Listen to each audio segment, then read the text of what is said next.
The Middle East tonight is not tense, it is recalibrating. Because at 1 p.m. Indian Standard Time, 2:30 a.m. Eastern Time on the 28th of Feb 2026, the United States formally announced major combat operations against Iran. It was not covert, not deniable, not symbolic.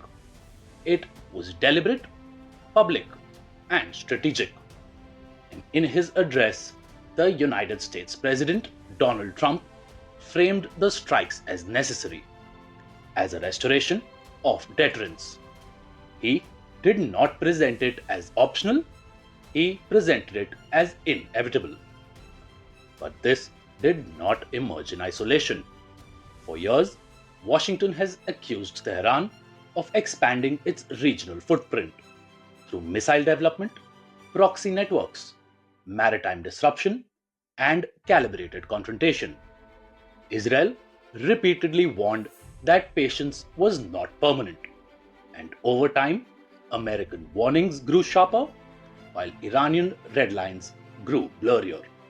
Eventually, deterrence either holds or it is tested.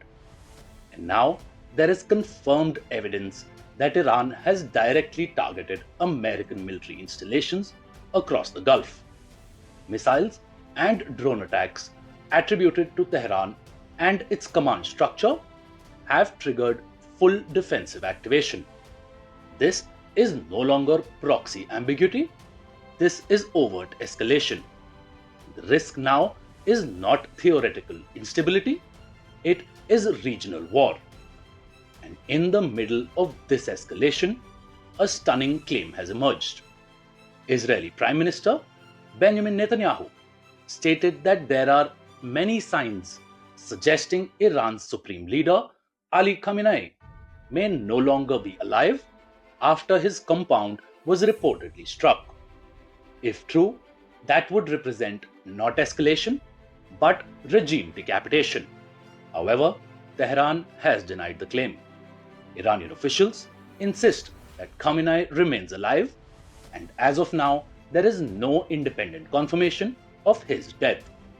But that uncertainty in itself is strategic, because in geopolitics, ambiguity can be as destabilizing as fact.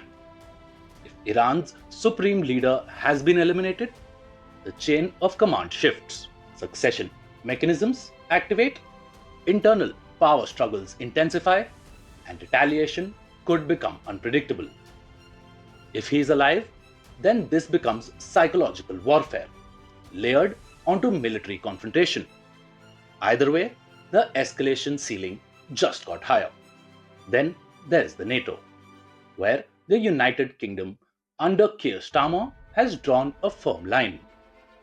London has refused to allow American forces to use British bases for offensive strikes. That is strategic distancing. And yet, British aircraft are already in the skies over the Gulf, strictly on defensive missions, protecting assets, protecting allies, shielding, not striking. This highlights a visible divergence between Keir Starmer and Donald Trump. While Donald Trump sees controlled escalation as necessary correction, Keir Starmer sees escalation as systemic risk. And France too follows the same restrained posture, with President Emmanuel Macron signaling no intention of joining offensive operations, emphasizing diplomacy over battlefield alignment. Germany too, under Chancellor Friedrich Merz, has echoed calls for restraint and de-escalation. But this is not Western collapse, it is Western divergence. And that divergence touches NATO. So if escalation widens and American forces are struck more deeply, alliance obligations enter uncomfortable territory. And though Article 5 is not automatic in this theatre, but political pressure would build immensely.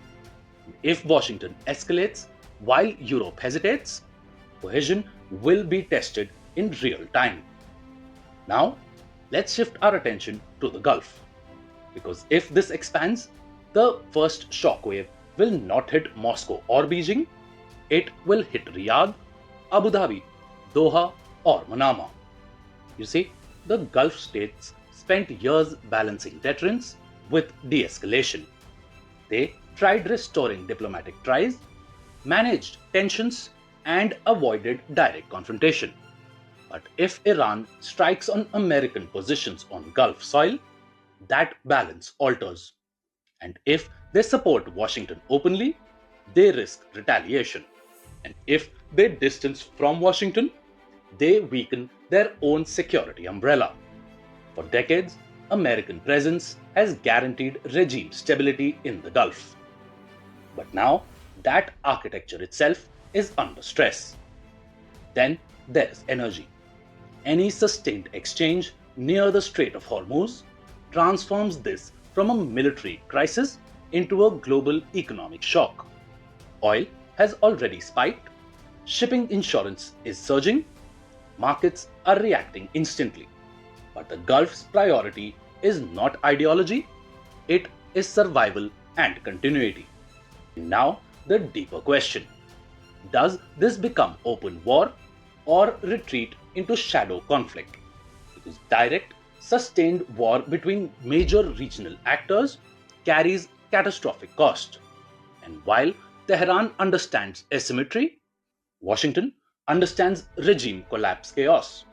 And so, the more probable scenario is prolonged shadow war, limited strikes, proxy activation, cyber operations, maritime pressure, strategic signaling without total escalation.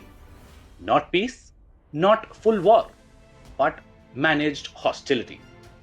The next few days will determine trajectory, while continued open exchanges will push toward wider confrontation, quiet back channels will push toward cold containment.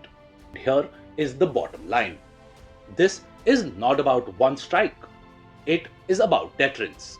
If American action restores it, escalation pauses. If Iranian retaliation expands, deterrence fractures.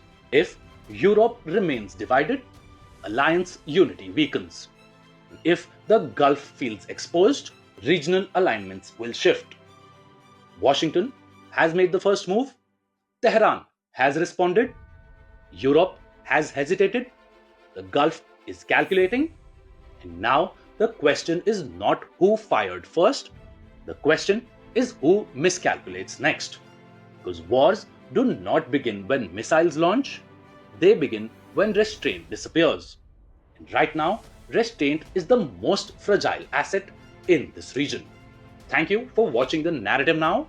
I am Sudanshu Sharma, and if you value clarity over noise, strategy over slogans, and depth over drama, subscribe to the channel, share this analysis, and stay with us as this story unfolds in real time.